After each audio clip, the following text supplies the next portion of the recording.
Bueno, entonces en este video vamos a proseguir con los temas de calor específico y calorimetría. La vez pasada, cuando vimos el equivalente mecánico del calor, vimos que 4.186 joules son necesarios para elevar la temperatura del agua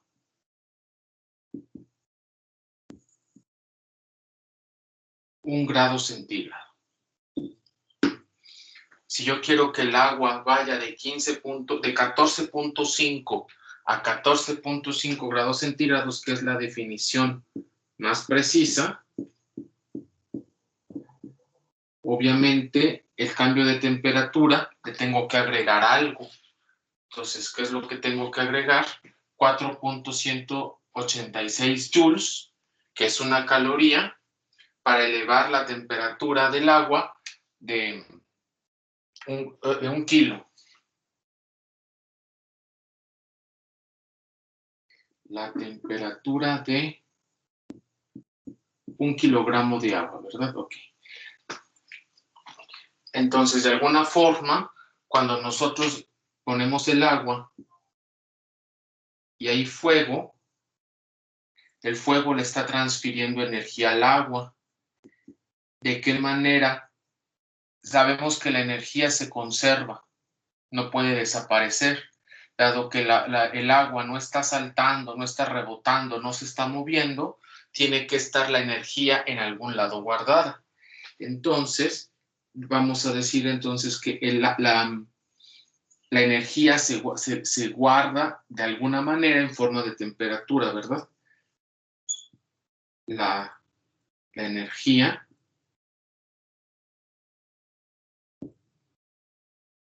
se guarda, lo vamos a entrecomillar, en forma de temperatura.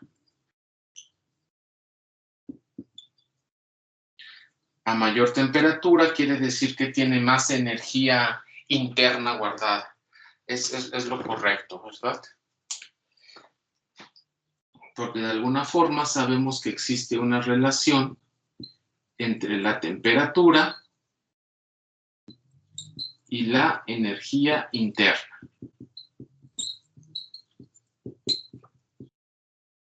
Bueno, ahora la cosa es, no todos los materiales necesitan esta cantidad de energía para aumentar 1 grado centígrado. Para aumentar. Entonces, aquí esto es algo exclusivo del agua. Esta cantidad es exclusiva del agua. ¿Ok? Entonces, lo que tenemos aquí, que es importante, es que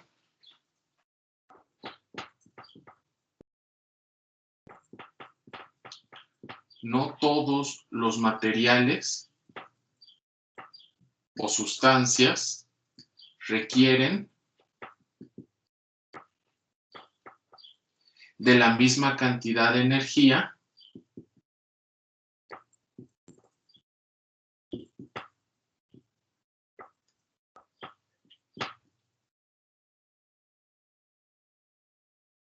para elevar su temperatura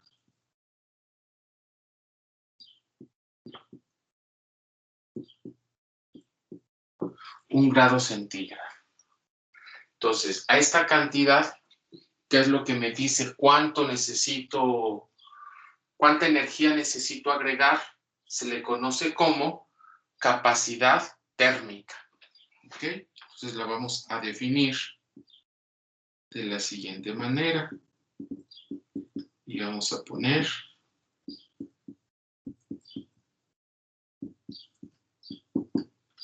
capacidad térmica.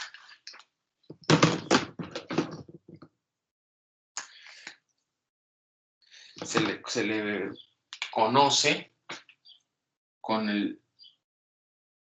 la letra C de capacidad térmica.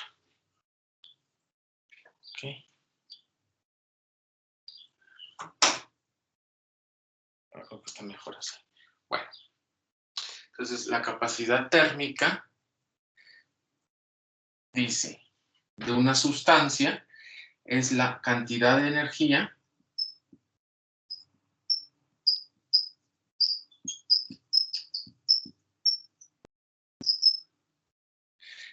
necesaria que se necesita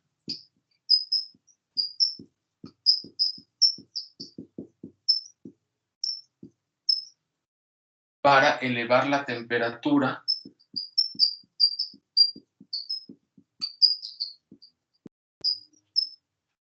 de dicha muestra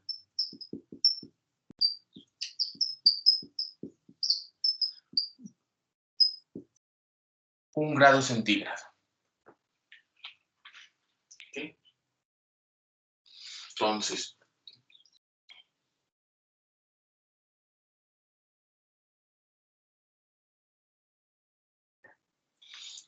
esto lo podemos expresar como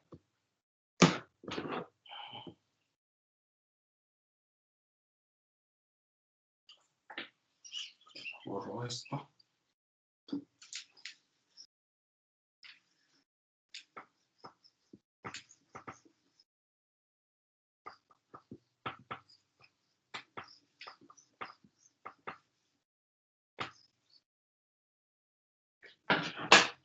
Y digo, entonces, si la energía Q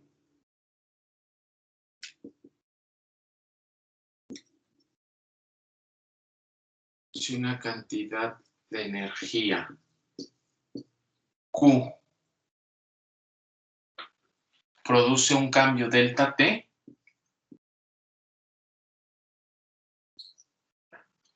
produce un cambio de energía delta T,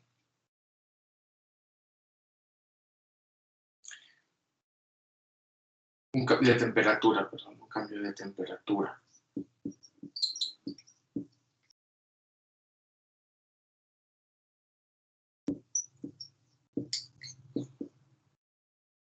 Produce un cambio de temperatura delta T en la muestra.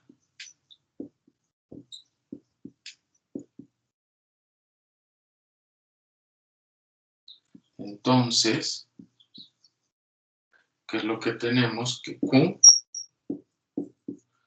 capacidad delta T.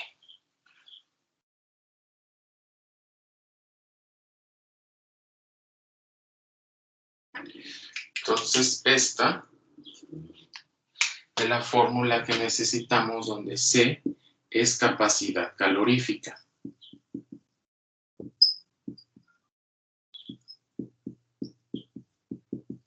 Calorífica.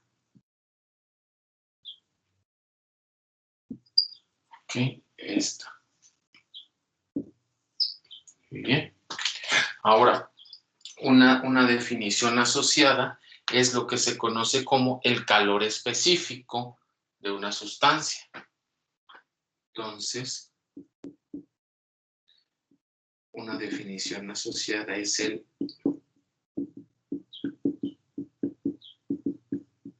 aquí se refiere a la cantidad total de material.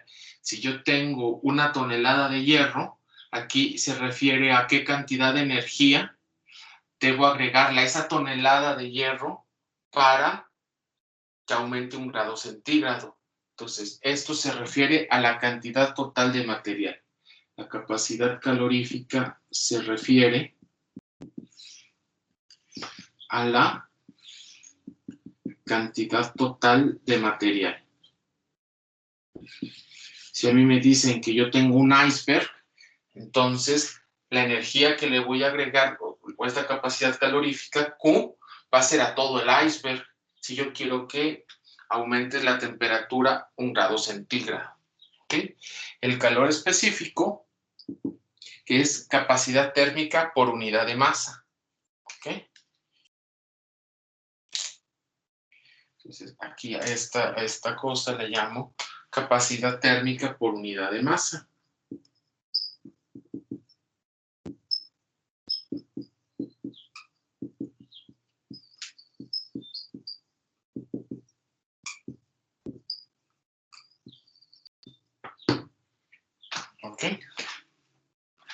Entonces, bajo dicha definición,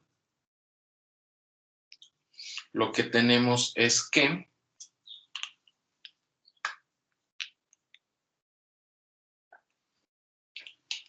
si a una muestra de una sustancia,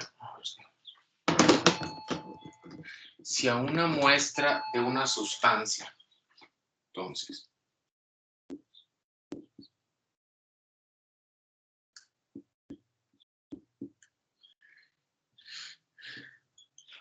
si a una muestra de una sustancia con masa M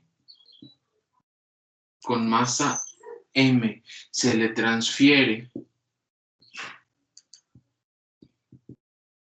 le transfiere energía Q y la temperatura de dicha muestra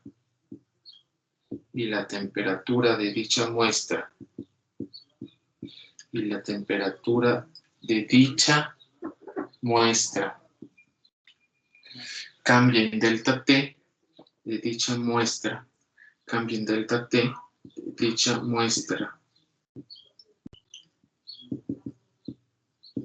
cambia delta T, entonces el calor específico de la sustancia viene dado por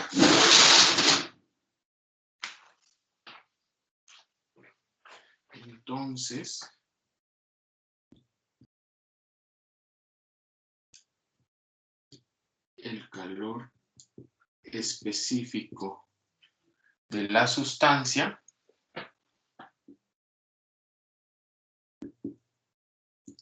viene dado por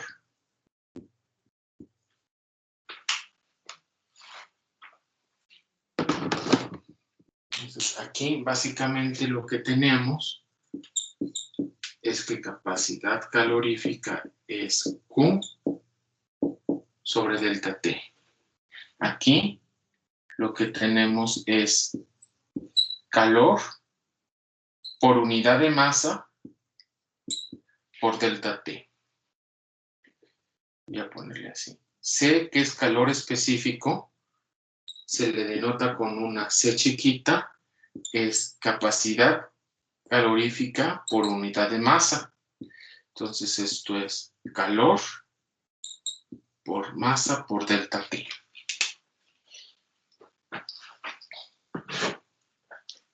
¿Verdad? Entonces,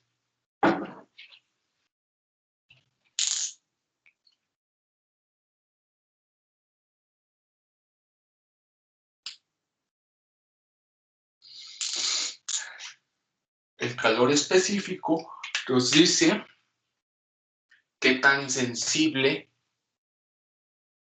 es en esencia una medida de qué tan insensible térmicamente es una sustancia a la adición de energía. Esto lo podemos expresar como mientras mayor sea el calor específico de un material,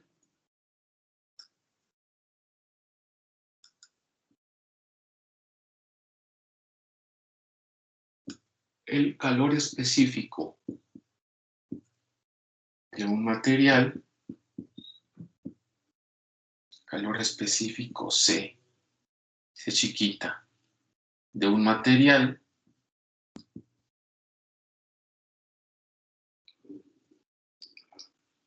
más energía se le debe agregar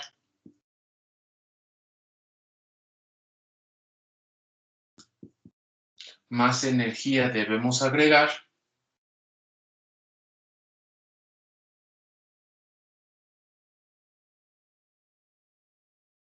a una determinada masa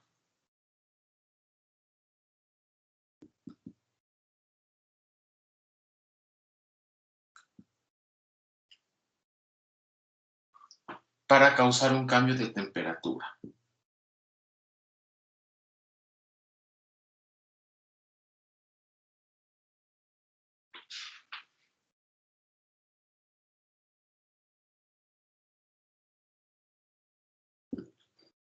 ¿Okay?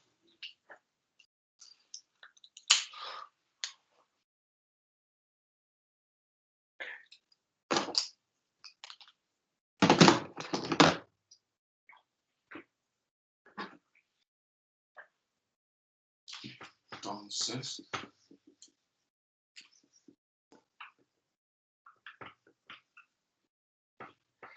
aquí la diferencia es que mientras la capacidad calorífica depende de la masa del material, el calor específico no. ¿Por qué? Porque, por ejemplo, lo que les decía, si yo tengo una tonelada de hierro y quiero calentarlo, como es mucho material, requiero mucha energía para que suba 1 grado centígrado. Pero si yo divido esa tonelada entre su masa, voy a obtener el mismo calor específico. Entonces, la capacidad calorífica la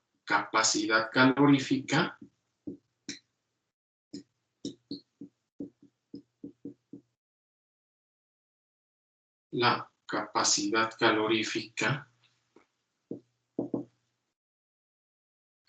depende de la cantidad de material, es decir, es una propiedad extensiva de la materia. Depende de la cantidad de masa. Esto es lo que se conoce como propiedad extensiva de la materia.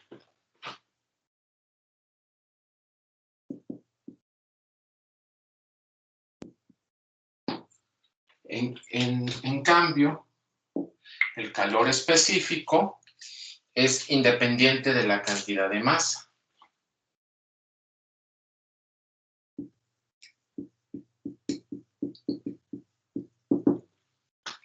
Este es independiente de la cantidad de masa.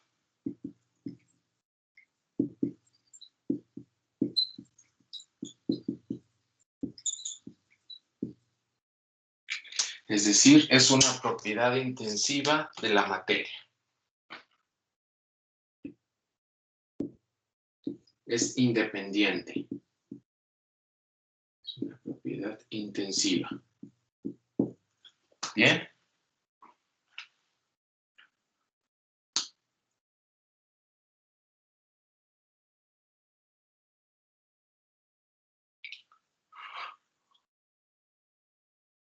Entonces, como calor específico, quedamos que era Q sobre M delta T.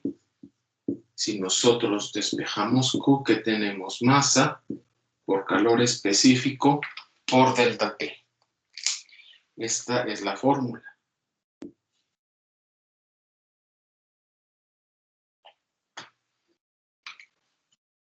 Entonces nos ponen ejemplo.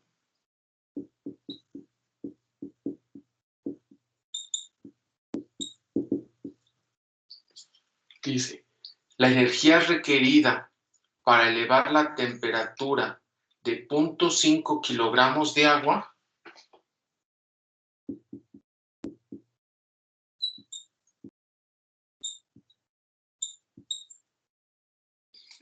en 3 grados centígrados, o sea, queremos que aumente 3 grados centígrados,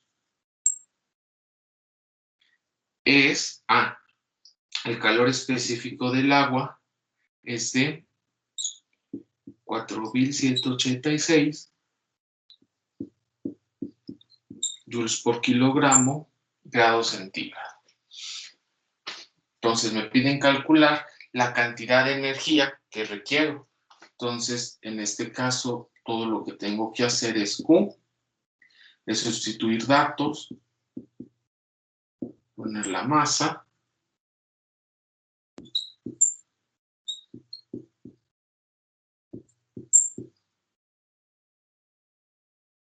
y el delta T.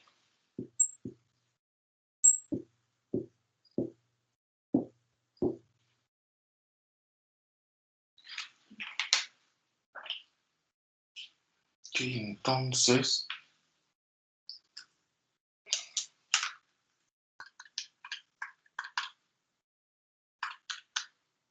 esto nos da 6.279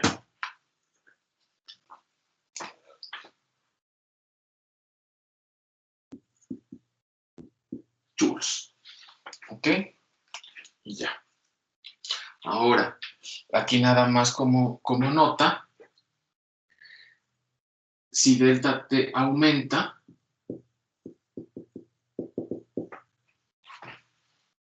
nota, si delta T aumenta, entonces el delta Q aumenta. Y por el contrario, si la temperatura disminuye, es decir, el delta T es menor que 0, entonces el delta Q también es menor que 0. En este caso, la energía se transfiere al sistema. En este caso, la energía se transfiere al sistema.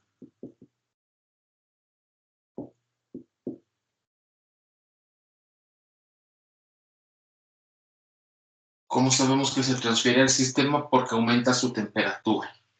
¿Ok? Y por el contrario, si la temperatura disminuye, es decir, si delta T es menor que 0, la energía se transfiere hacia afuera del sistema. Entonces, la energía se transfiere hacia afuera del sistema. Hacia afuera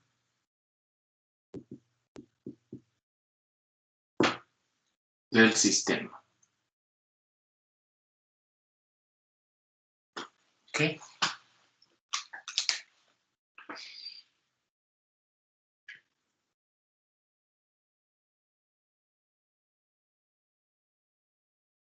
Entonces, aquí antes de seguir, los hacen una nota aclaratoria.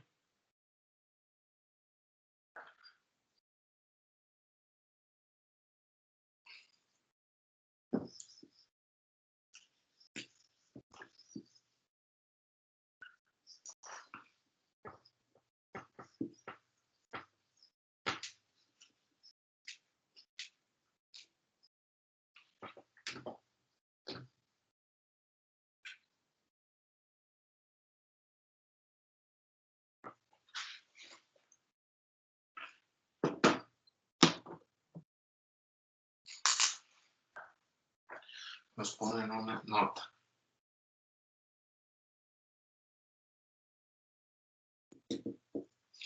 ¿Qué dice esta nota? Dice, el calor específico varía con la temperatura. Esto es importante.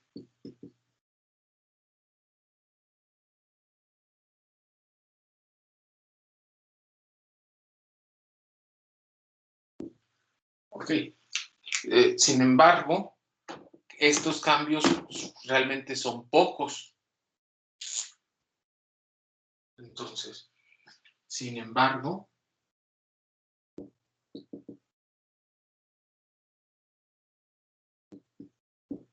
si estas variaciones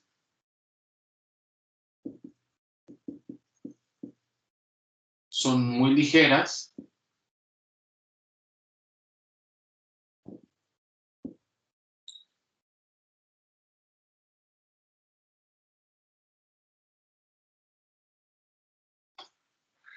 pueden ignorarse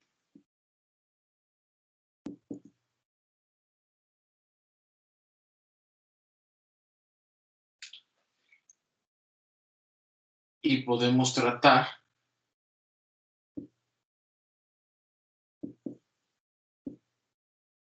a C como constante.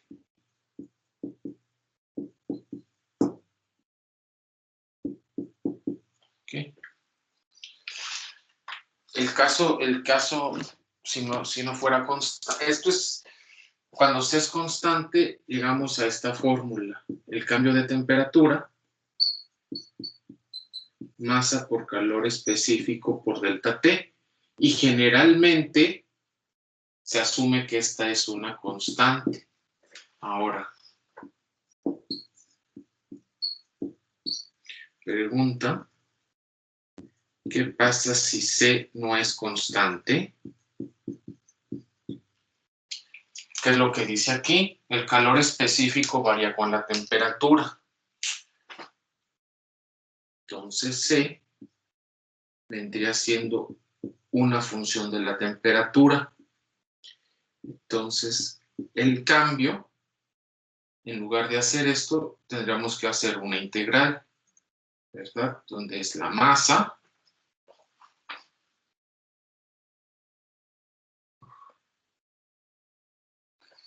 La masa no cambia con, es constante, sale de la integral. Le tendríamos que poner el C de T.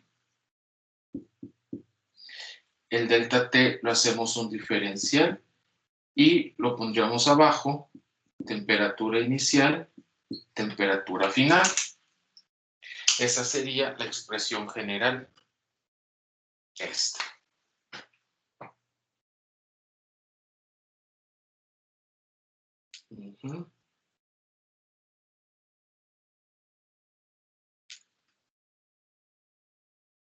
Si se dan cuenta, es básicamente la misma estructura, nada más que en integral, en forma de integral. Ahora, obviamente recuperamos la forma anterior porque resulta que si C es constante, entonces, si C de T es igual a C y es constante, esta fórmula se reduce a que delta Q es la integral. C es constante, sale de la integral. Tenemos delta T, temperatura inicial, temperatura final. Esto da masa por calor específico por T de temperatura final menos temperatura inicial. Entonces, masa por calor específico, temperatura final menos temperatura inicial, masa calor específico delta T. ¿Ok? Eso quiere decir que recuperamos nuestra fórmula original. Voy a poner a esta la ecuación 1. Entonces quiere decir que recuperamos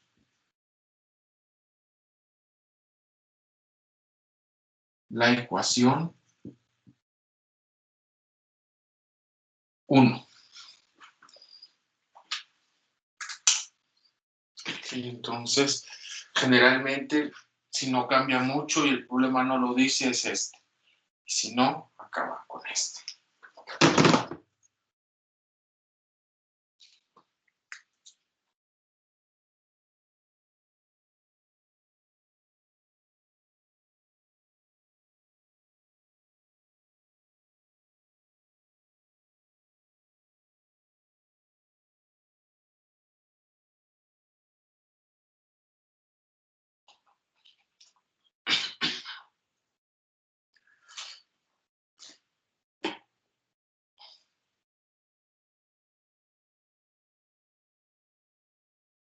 Entonces,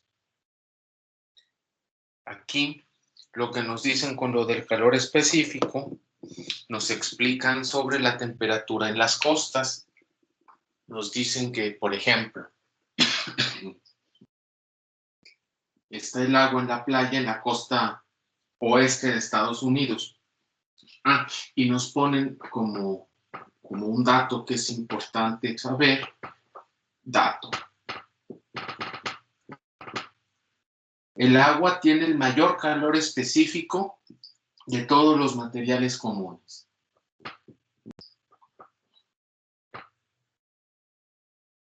El agua tiene el mayor calor específico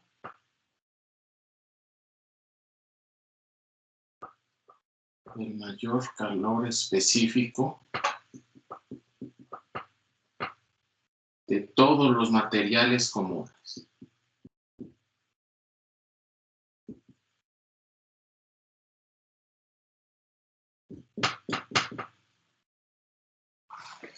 ¿Okay? Entonces, comunes se refiere a que luego la gente se dedica a hacer materiales nuevos, pero eso ya es algo un poco más avanzado. Para los cursos básicos, pues nos interesamos solo en los materiales comunes. ¿Ok? Los simples. Ahora, ¿qué quiere decir? Que el agua tiene un calor específico elevado. Quiere decir que es capaz de almacenar grandes cantidades de energía y variar poco su temperatura. Lo que nos dicen ahora sí es que en el invierno, el clima aquí afuera está frío, el agua está originalmente caliente. Entonces, ¿qué es lo que vimos de la transferencia de energía? Que el calor fluye de lo caliente hacia lo frío. Entonces, esto es el océano, ¿verdad? Océano Pacífico.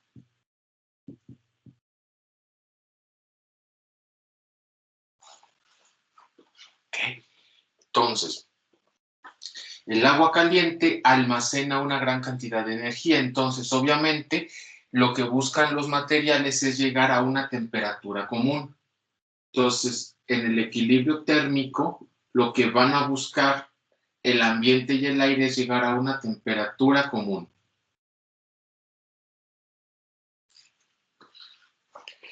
Eso es lo que buscan. ¿Okay?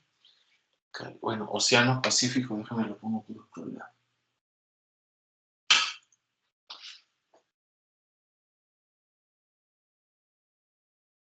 Océano Pacífico.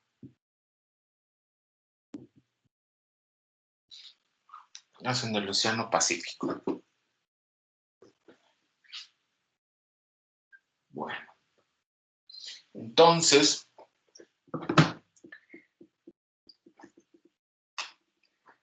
esto quiere decir entonces que como la capacidad calorífica es grande y estamos hablando de grandes cuerpos de agua, la cantidad que se libera de energía es mucha. Entonces, aquí va a haber mucha energía térmica liberada. Lo que nos dicen es que, bueno, voy a dibujar así como si fuera un mapa del Pacífico, algo así. Estados Unidos, esto es México. Lo que nos dicen es que los vientos generalmente corren hacia el oeste. Entonces, cuando sale el océano Pacífico, se enfría, libera calor, el calor va a estar por aquí, pues arriba, pero los vientos, las corrientes de aire, van a llevar este aire caliente, este es aire caliente,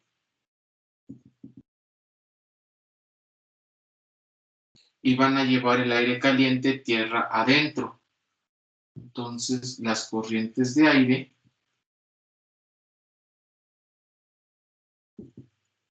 llevan el aire caliente tierra adentro.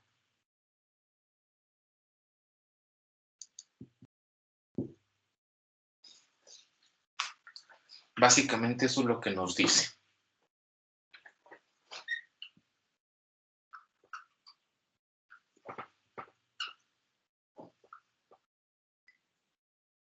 En la costa oeste pasa lo contrario, o sea, el agua del océano Atlántico sí tiene el mismo efecto.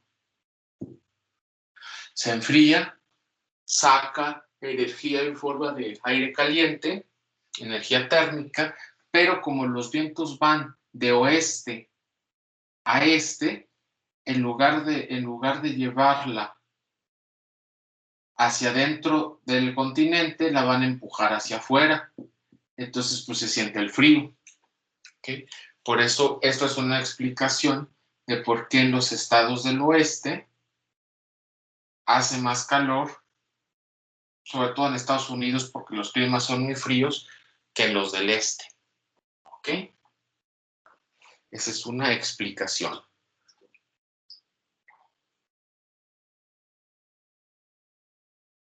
Y para acabar ya con esta parte de teoría, nada más voy a decirles lo que es la calorimetría.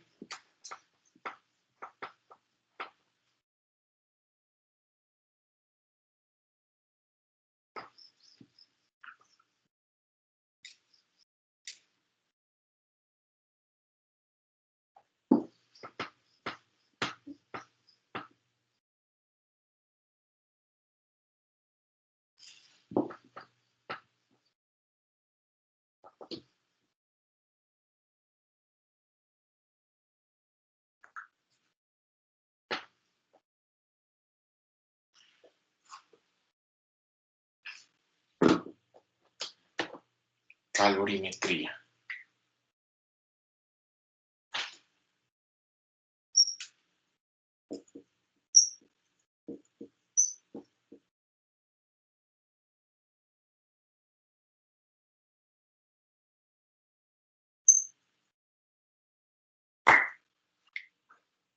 Entonces, ¿qué es la calorimetría? La calorimetría es una técnica usada para determinar el calor específico de las sustancias. Entonces, la calorimetría, ¿qué es? Es una técnica usada para determinar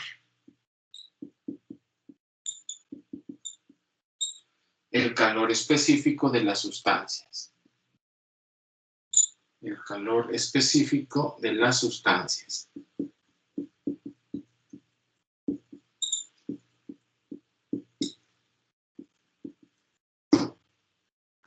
¿Vale? Entonces, aquí lo que se hace es lo siguiente. Tienen una sustancia X, y van a decir que tiene una temperatura inicial Tx. Conocen su temperatura y conocen su masa X. Luego van a colocar esta muestra de sustancia en un contenedor que se le conoce como calorímetro, el cual contiene agua. Aquí es agua. Se conoce la temperatura original del agua, se conoce la masa del agua y vamos a decir que este Tx es un cuerpo caliente, es decir, esto es una sustancia caliente.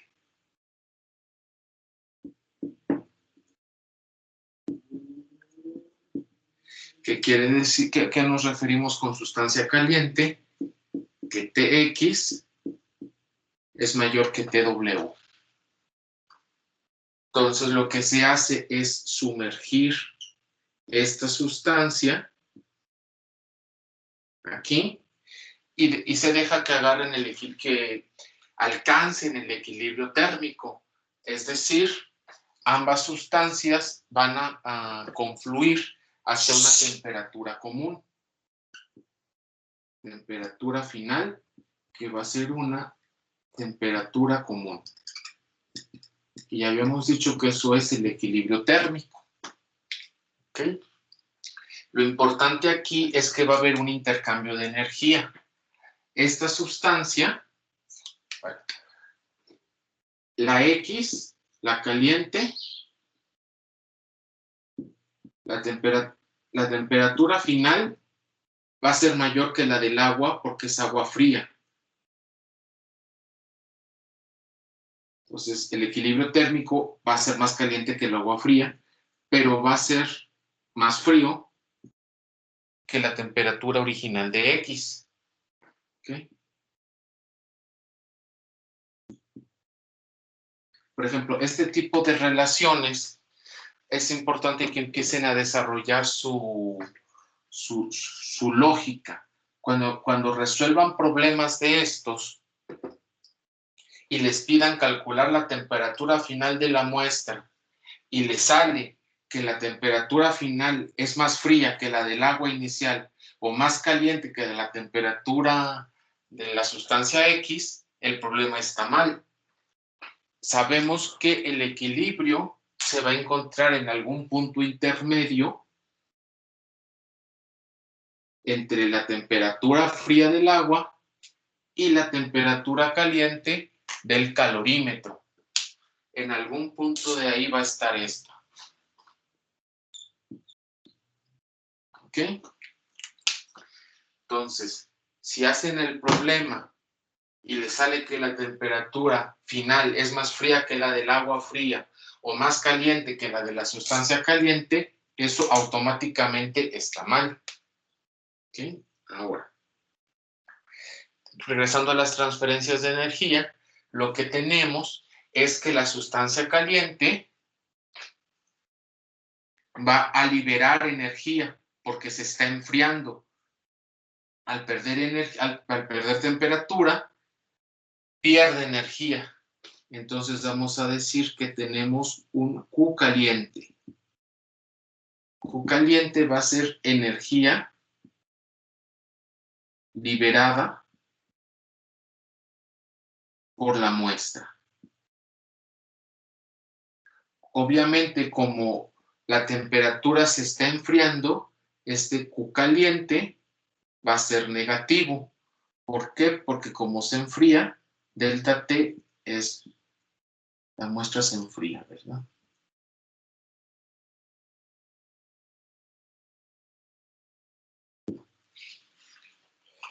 Y por el otro lado, o por lo contrario, tenemos un Q frío.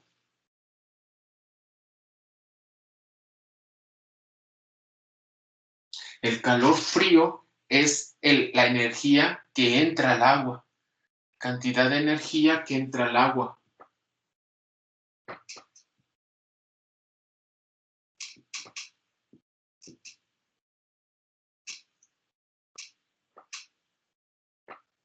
¿Okay?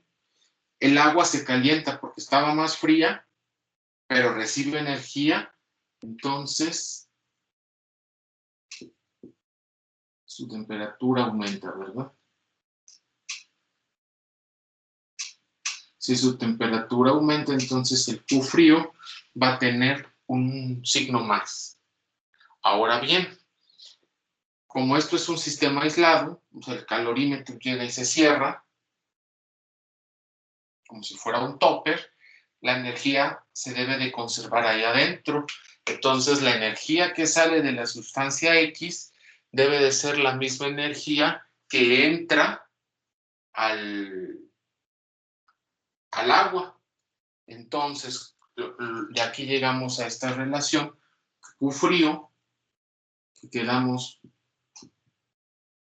que es positivo, Q debe ser la misma que Q caliente, pero vamos a poner el menos porque aquí esta es energía que entra, que sale, son contrarios. Ponemos el signo menos para poder hacer la igualación. ¿Ok? Y entonces, ya con eso, tenemos la ecuación de la calorimetría. ¿Verdad? Porque esta es la ecuación base.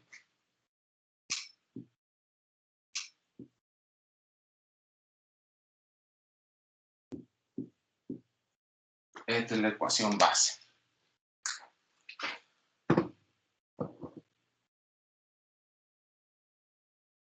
Y entonces, pues ya nada más lo que tenemos que hacer es sustituir calor frío, calor caliente y decir calor frío es la temperatura que entra al agua. Entonces es, ya fue este ya fue. Entonces es masa del agua por el calor específico del agua por el delta T, temperatura final, menos temperatura inicial, que es la temperatura del agua, y esto debe de ser igual a menos masa X por el calor específico X por la temperatura final menos la temperatura inicial caliente, que es Tx. ¿Ok? Se supone que cuando se hacen estos experimentos, las dos masas son conocidas. Se conoce la capacidad calorífica del agua y las temperaturas son conocidas. Entonces ya de aquí, si queremos despejar, aquí, es MWCW. Aquí es,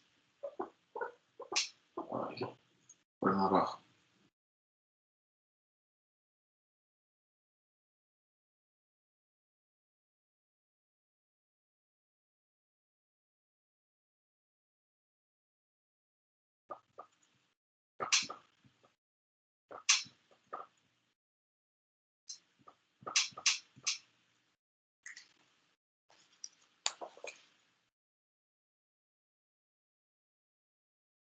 Nada más lo puse aquí donde no se ve el reflejo de la luz. Okay, entonces, las masas son conocidas, las temperaturas son conocidas, la capacidad el calor específico del agua es conocido, y como esto generalmente se hace para conocer el calor específico, pues simplemente despejamos.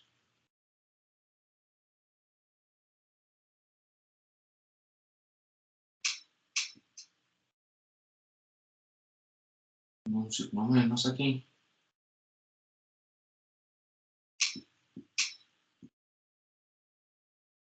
O bien, si hago que entre este signo menos,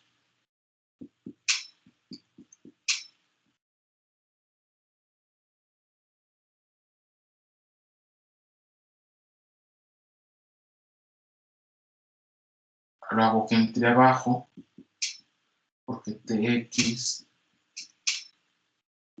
el menos lo puse aquí abajo, ¿verdad? Entonces ya despejando, ese vendría siendo la fórmula para calcular el calor específico de la sustancia desconocida.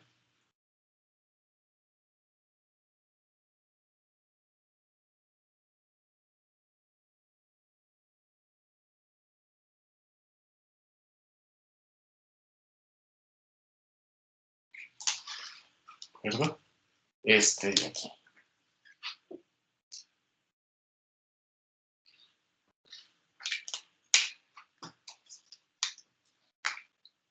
Y este vendría siendo el calor específico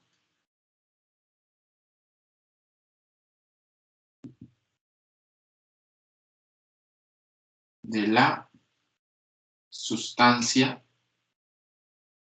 X. Calor específico de la sustancia X. Y ya. Entonces, con esto acabamos lo de hora, que sería como un poco de la teoría. Ya en el siguiente video, lo que vamos a hacer es un par de ejemplos para ilustrar. A ver, déjame ver.